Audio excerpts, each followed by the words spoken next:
Bueno, muy buenas noches, bienvenidos a este estudio en español de el primer capítulo de la carta a los Romanos. Así que comenzamos con una oración y empezamos el estudio del día de hoy.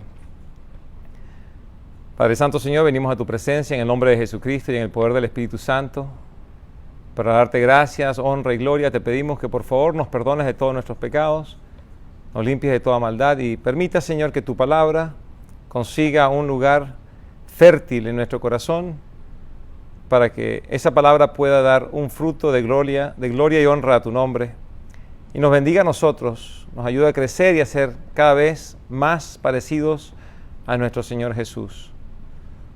Gracias una vez más por tu bendición, en el nombre de Jesús te lo pedimos. Amén. Ese es el propósito de la palabra de Dios, es ayudarnos a crecer y conformarnos a la imagen de Cristo.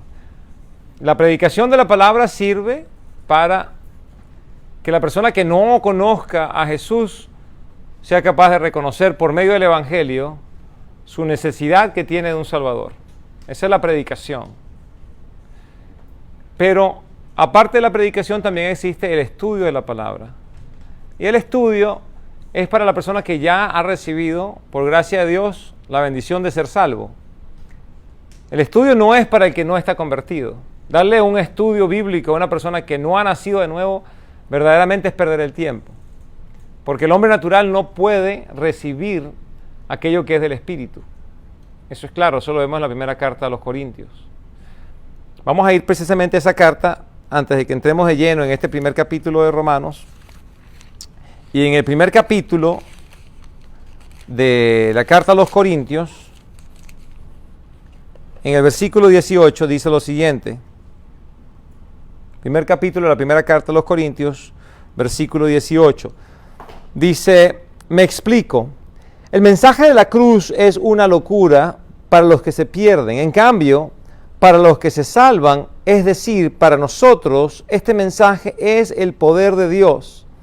Pues está escrito, destruiré la sabiduría de los sabios, frustraré la inteligencia de los inteligentes. ¿Dónde está el sabio? ¿Dónde el erudito?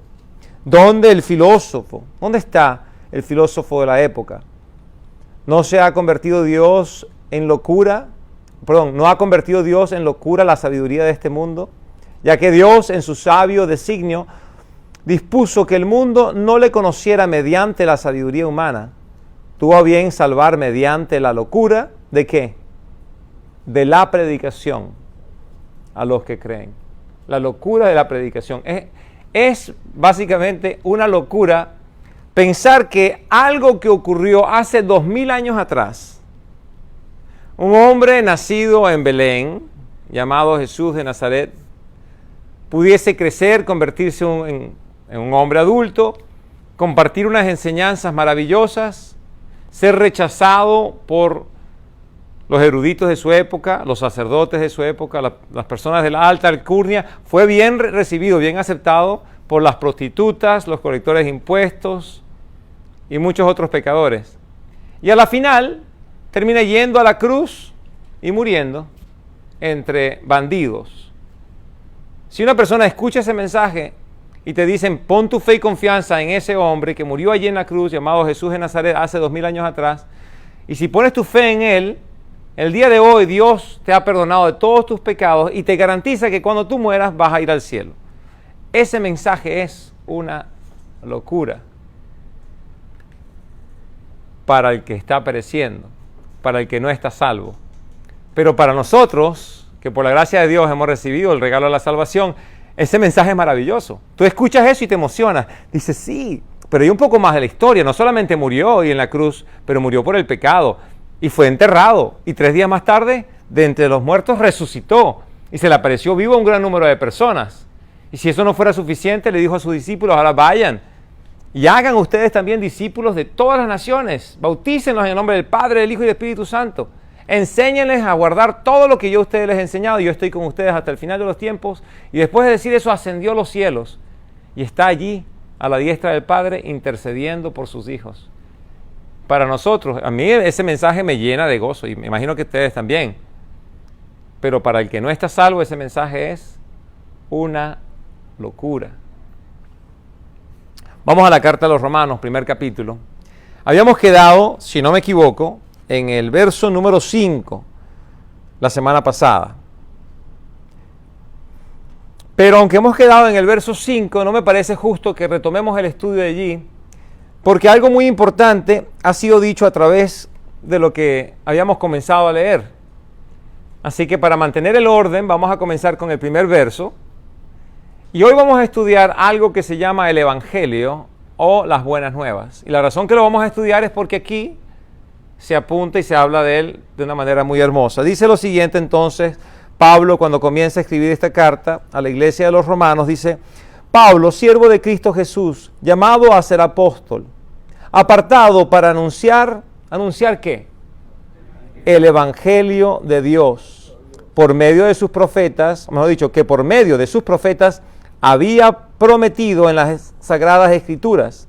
Este Evangelio, o Buenas Nuevas, habla de su Hijo, que según la naturaleza humana era descendiente de David, pero según el Espíritu de Santidad fue designado con poder como Hijo de Dios por la resurrección. En el momento que Jesucristo resucita de entre los muertos, existe un testimonio dado por el Espíritu Santo en su poder, en el poder del Espíritu, que Jesús es el Hijo de Dios. Eso lo tenían que haber reconocido las personas de esa época, porque ellos tenían el segundo salmo.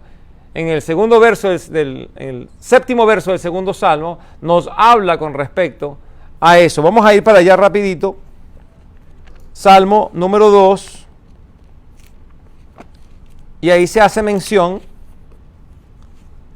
de lo que ocurre con respecto a la resurrección de Jesucristo. Dice: yo proclamaré el decreto del Señor. Tú eres mi hijo, me ha dicho. Hoy mismo te he engendrado. Pídeme y como herencia te entregaré las naciones. Tuyos serán los confines de la tierra. Eso queda establecido en el momento que Jesucristo resucita de entre los muertos. Entonces hoy vamos a hablar exclusivamente, pero posiblemente hablamos un poquito de lo que continúa a partir del verso 5, pero nos vamos a enfocar en el Evangelio, que es de suma importancia. Dice aquí: el Evangelio es de Dios y da testimonio de su Hijo. A veces escuchamos a muchas personas hablar del Evangelio y mencionan el Evangelio, pero si a ciencia cierta le preguntamos qué es el Evangelio, no todos los cristianos pueden hacer o dar una respuesta coherente a la pregunta. Es la verdad. Y creo que es por falta de instrucción. Creo que es por falta de pasar tiempo en las Escrituras para poder saberlo. Pero el día de hoy estoy seguro de que todos vamos a salir de aquí sabiendo qué es el Evangelio.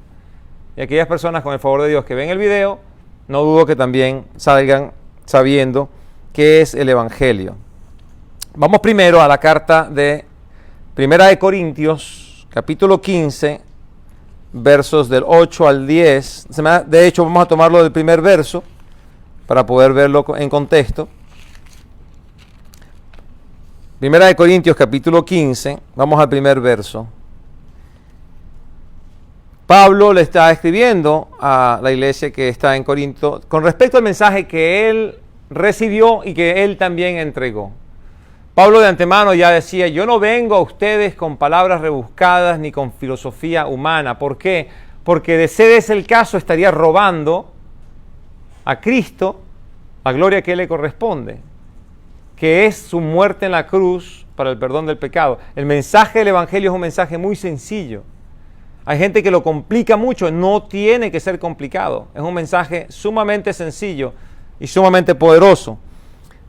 Versículo 1 del capítulo 15 de Primera de Corintios dice de esta manera: ahora, hermanos, quiero recordarles que el Evangelio que les prediqué, el mismo que recibieron y en el cual se mantienen firmes. Mediante este Evangelio son salvos si se aferran a la palabra que les prediqué.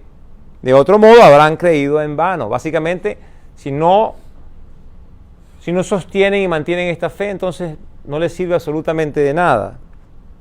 Versículo 3. Porque ante todo les transmití a ustedes lo que yo mismo recibí, que Cristo murió por nuestros pecados según las Escrituras, que fue sepultado y que resucitó el tercer día según las Escrituras, y que se apareció a Cefas y luego a los 12. Después se apareció a más de 500 hermanos a la vez, la mayoría de los cuales vive todavía, aunque algunos han muerto. Luego se apareció a Jacobo, más tarde a todos los apóstoles, y por último, como a uno nacido fuera de tiempo, se me apareció también a mí. El Evangelio consiste en 4 hechos históricos. Mucha gente dice, bueno, para esto del Evangelio es una cuestión de fe. No, esto del Evangelio es histórico. Una de las cosas, uno de los hechos históricos que más relevancia tiene es precisamente la resurrección de Jesucristo. Se ha escrito más con respecto a la resurrección de Jesucristo que ningún otro hecho histórico en el mundo. Hay más libros escritos con respecto a Jesucristo y su resurrección que cualquier otro hecho histórico. Y quiero que ustedes siempre se acuerden de eso. La historia no cambia. Podemos contarla de diferente manera, pero lo que pasó históricamente hablando ocurrió y es una realidad. Tanto es así que durante los días de los apóstoles, ellos podían muy bien hablar de la muerte de Jesucristo. ¿Por qué? Porque era muy común hablar de que alguien haya muerto en una cruz. No había ningún problema de hablar que Cristo murió. El problema radicaba en que ellos decían que ese que murió en la cruz, llamado Jesús de Nazaret, había resucitado. Y ahí es donde el mensaje queda prohibido. No prediquen ese mensaje. Si continúan hablando de la resurrección, los vamos a matar. Y los persiguieron y los mataron. Pero nunca dejaron de hablar de la resurrección. ¿Por qué? Porque ellos mismos habían visto a Jesucristo resurrecto.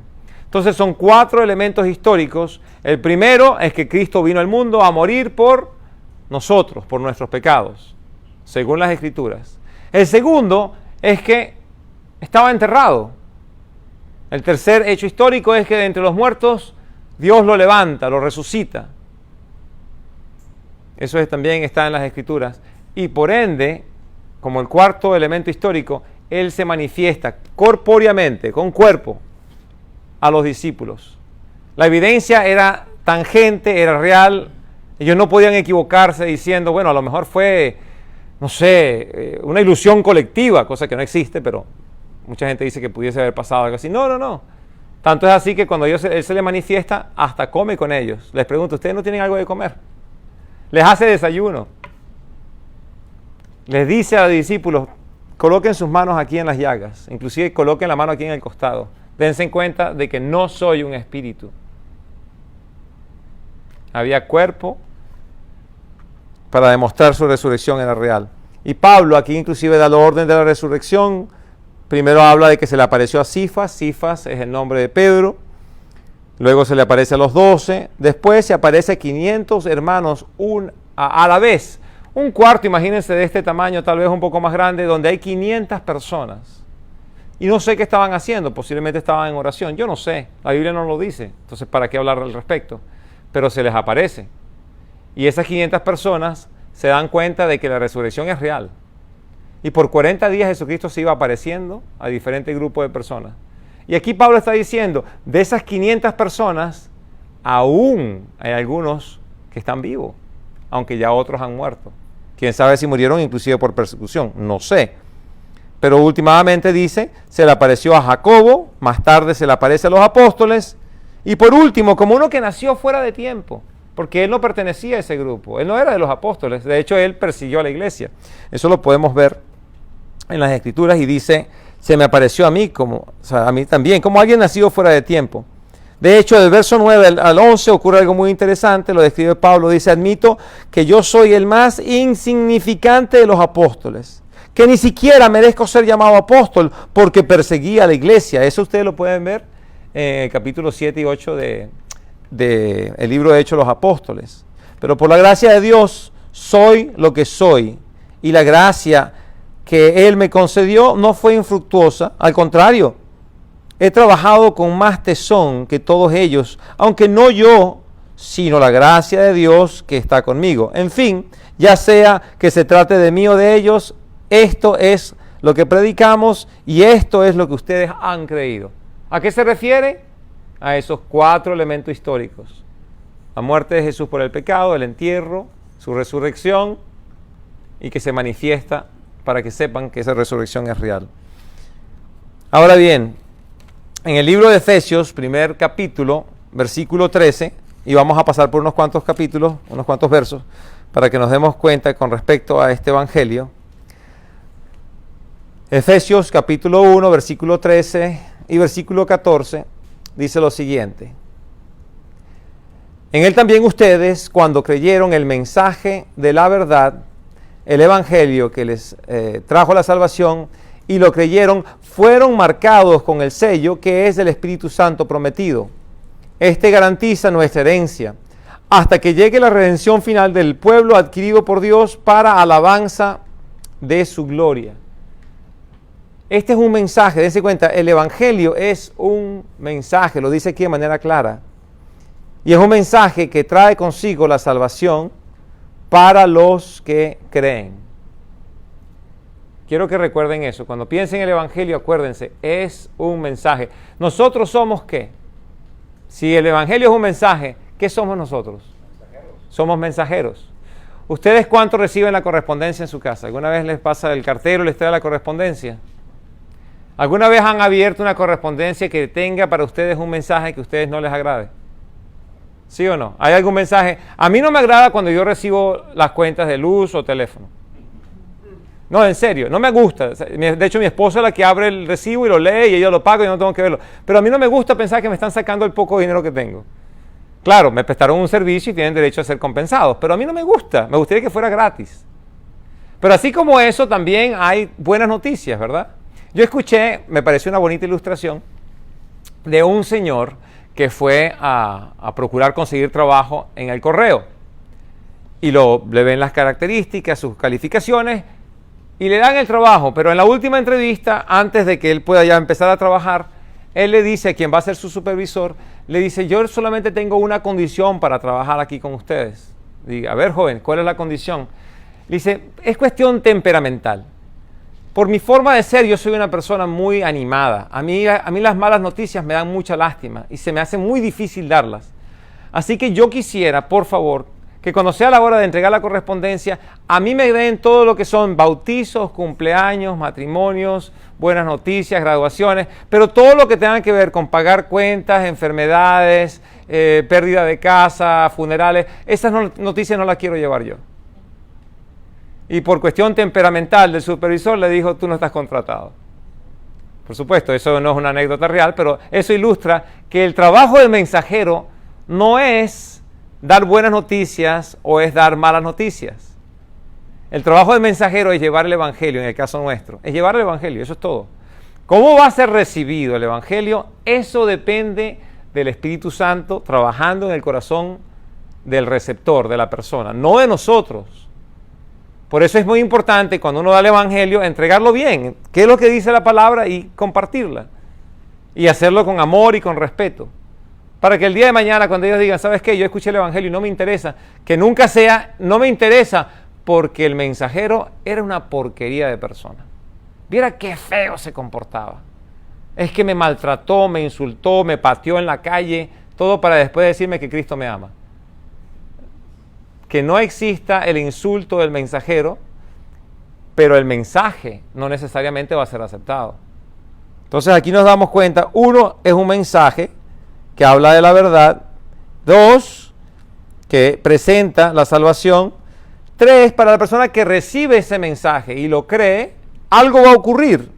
Esa persona va a ser sellada por el Espíritu Santo, porque ha sido prometido por Dios de esa manera. Y eso le va a garantizar que va a recibir una herencia. En la primera carta de Pedro, en el primer capítulo, nos habla de esa herencia. Así que vamos a saltar a la primera carta de Pedro y vamos a ver el primer capítulo.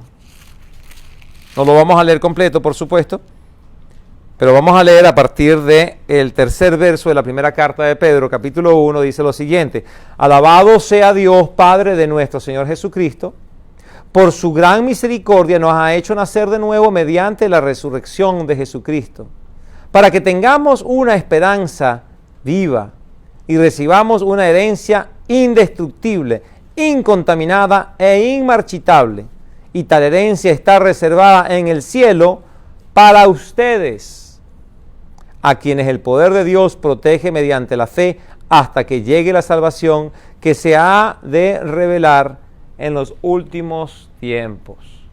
Bueno, esos últimos tiempos pueden llegar el día de hoy para cualquiera de nosotros, que es nuestra muerte, o puede llegar en el momento del rapto, pero va a ser revelado. Y tenemos la promesa de Dios que esa herencia no se nos va a ser quitada o arrebatada o removida de alguna manera. Entonces nos dice que esta herencia es una indestructible. Usted se compró una casa, si usted se compró una casa, créame, si usted deja la cocina encendida, pero el piloto no, sino solamente se está saliendo el gas, deja que la casa se llene de gas, Dios quiera que eso nunca le ocurra a ustedes, pero si eso llegara a ocurrir, por favor, no prendan la luz, ni prendan un cerillo, ni nada por el estilo, porque si ustedes encienden un cerillo, ustedes explotan la casa. Porque esa casa no es en realidad herencia de lo que Dios nos está hablando. Esa casa terrenal no es una herencia de Dios. Puede ser un regalo de Dios. Yo considero que mi casa es un regalo de Dios, pero no es la herencia. Porque la herencia que Él me va a dar es una casa no construida con manos humanas y es indestructible. O sea que ahí no hay forma que la tubería del gas tenga por casualidad una pérdida de gas y explote la casa. No. Lo que Dios tiene para nosotros es indestructible. Es incontaminada. Estaba viendo yo un programa de unas personas que vivían en una casa. Había llovido durante mucho tiempo y tenían ciertas goteras. Se les metió, se les filtró por las paredes. Nunca se encargaron de tomar eso en consideración. Comenzó a producirse lo que se llama mold, que es una especie de hongo. Eso produce esporas. Ellos empezaron a respirar las esporas con el tiempo. A lo mejor no se dieron cuenta en el primer año ni en el segundo, pero llegó un momento que respirando las esporas empezaron a enfermarse. Y cuando investigaron, descubrieron que era que la casa tenía ese mold por medio de las paredes, en el ático y todo. Era imposible evitar, o mejor dicho, limpiar esa casa por completo. Tuvieron que condenar la casa y destruirla, porque estaba tan contaminada que ya no se podía hacer nada para rescatarla. Si hubiese sido de repente una pared o en el baño, se quitan las paredes, se limpia, se pone nueva madera, pero cuando toda la casa está contaminada, es imposible. Tenían que derribar la casa y comenzar de nuevo. Y hasta donde yo recuerdo en ese programa, algunas de las personas que estaban viviendo ahí se habían enfermado gravemente, creo que algunos inclusive habían muerto. La herencia que nosotros tenemos en Cristo no es algo que pueda ser contaminado. Y por último, dice que también es inmarchitable. Nosotros, mi esposa y a mí nos encanta plantar flores y cosas por el estilo. No tanto flores, sino árboles. Nos gusta ver las flores que producen los árboles. Pero se marchitan. En el verano se marchitan mucho esas cosas que plantamos. Y gracias a Dios que tienen vida, continúan viviendo y vuelven a regenerarse. Pero lo que Dios tiene para nosotros es inmarchitable, indestructible e incontaminable. ¿No les emociona? A mí me emociona esta clase de promesas que Dios nos está ofreciendo. Primera de Tesalonicenses, capítulo 2, verso 2. Esas son unas cuantas cartas antes de Hebreo, antes de Timoteo. Vamos a conseguir la primera carta a los Tesalonicenses. Espero que todos estén allí.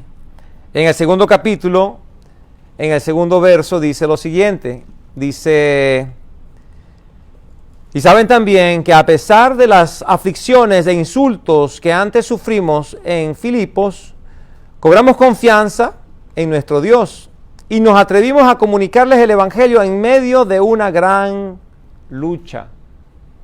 Dense cuenta, por compartir el Evangelio tuvieron que pasar por aflicciones e insultos. Son dos cosas que va a sufrir el mensajero debido al mensaje. No debido a su carácter y su comportamiento, cómo se ve. No, debido al mensaje. Porque los que rechazan el mensaje se ponen bravos con el mensajero. Así que si viene el cartero y le trae a usted un recibo de la luz y usted le mete un golpe al cartero en la cara y él le dice: ¿pero por qué me pega, hombre? Porque una mujer sería incapaz de hacer eso, ¿verdad? Pero un hombre sí. La señora dice: no, tal vez las mujeres son bravas. Quien quiera que sea, le pega y ¿qué va a decir el cartero? Oye, ¿pero por qué me golpeaste? Es que a mí no me gusta la mala noticia que me estás dando. Me van a cortar el teléfono por tu culpa. No es mi culpa, es que usted no ha pagado la deuda. De esa manera también el que comunica el Evangelio va a pasar por aflicciones. En 2 de Timoteo, capítulo 3, versículo 12, nos dice que aquel que quiere vivir una vida santa para Dios va a ser tribulado. No tienen que irse hasta allá, nada más les hago la mención, si quieren lo pueden anotar. Porque si ustedes sienten de alguna manera que ustedes están procurando vivir para agradar a Dios y ustedes están siendo maltratados, bueno, denle gracias a Dios. Porque eso es parte de la vida del cristiano. El maltrato por vivir una vida santa. Jesucristo inclusive lo dice en Mateo capítulo 5, cuando nos da las beatitudes, nos dice, bienaventurados aquel que es perseguido por la fe y por el Evangelio. ¿Por qué? Porque a ellos les pertenece el reino de Dios. Y alégrense, por cierto, alégrense en sobremedida si eso les pasa, porque eso también le hicieron ¿a quiénes? A los profetas y a los apóstoles antes de ustedes. Así que conténtense, porque grande es la bendición de aquel que es perseguido por el Evangelio. Y luego nos dice también que el Evangelio llegó en medio de una gran lucha. Anótense ahí en sus Biblias, si tienen la oportunidad, el libro de, ya les voy a decir, se me fue la palabra, Efesios, el libro de Efesios capítulo 6, y ustedes se van a dar cuenta, a partir del versículo 10, nos habla de esa lucha. ¿Qué lucha es esa? Bueno, Pablo le dice a la iglesia de Efesios, dice, no estamos luchando en contra de carne y en contra de otra persona, estamos luchando en contra de potestades, seres espirituales, entes malévolos en lugares celestiales. La lucha es espiritual. Esa es la lucha en la cual ellos tenían que confrontar para poder llevar ese evangelio. Y luego tenemos 2 de Tesalonicenses, capítulo 2, versículo 13 y 14. Segunda es la siguiente carta después de 1 de Tesalonicenses. Y vamos al segundo capítulo, al verso 13 y 14, dice lo siguiente. Nosotros, en cambio, siempre debemos dar gracias a Dios por ustedes, hermanos amados por el Señor, porque desde el principio Dios les escogió para ser salvos mediante la obra santificadora del Espíritu y la fe que tienen en la verdad. Para esto Dios los llamó por nuestro Evangelio, a fin de que tengan parte en la gloria de nuestro Señor Jesucristo. Dense cuenta de los dos detalles que menciona con anterioridad. En el verso 13 dice que desde el principio Dios nos había escogido para ser salvos. Luego dice, mediante la obra santificadora del Espíritu y la fe que tienen en la verdad. Entonces ahí hay una conjunción. Dios que hace el llamado, el Espíritu Santo que está haciendo la obra y el Evangelio que es utilizado para llevar el mensaje de verdad. Y luego dice que Dios lo hizo por medio del Evangelio, para que aquel que se salve traiga gloria y honra al Señor. Se nos está acabando el tiempo, nos quedan apenas un par de minutos si acaso. Les hago una referencia bastante breve, está en el libro de Hechos de los Apóstoles. De hecho se la voy a citar, tal vez me voy a extender por un par de minutos más, pero en el libro de Hechos de los Apóstoles, en el 10º capítulo, tenemos la historia de un hombre llamado Cornelio. Cornelio es un gentil. Con eso simplemente quiere decir que él no es judío. Y no siendo judío, era un hombre, dice en los primeros versos del 10º capítulo de Hechos de los Apóstoles, dice lo siguiente: vivía en Cesarea un centurión llamado Cornelio, del regimiento conocido como el Italiano. Él y toda su familia eran devotos, temerosos de Dios, realizaban muchas obras de beneficencia para el pueblo de Israel y oraba a Dios constantemente.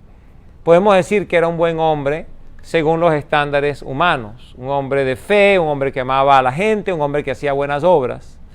Todo eso lo vemos allí. Y Dios no estaba ciego a lo que Cornelio hacía. Dios reconoce que Cornelio es un hombre de oración y un hombre que hace buenas obras. Pero eso no le da a Cornelio el derecho de decir, ahora sí me muero, me voy al cielo. ¿Por qué? Porque soy bueno, porque ante Dios nadie es bueno. Y por ende Cornelio, sin importar las buenas obras y la fe que tiene, Cornelio no se salva a menos que él reciba un regalo de Dios, y en este caso va a ser el Evangelio. Le está diciendo Dios, busca, por medio de un ángel, busca a Pedro.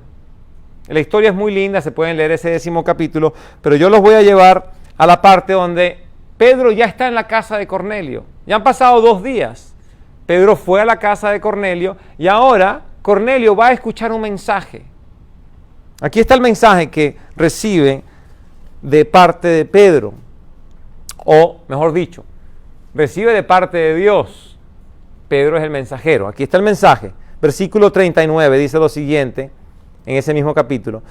Dice, nosotros somos testigos de todo lo que hizo en la tierra de los judíos y en Jerusalén.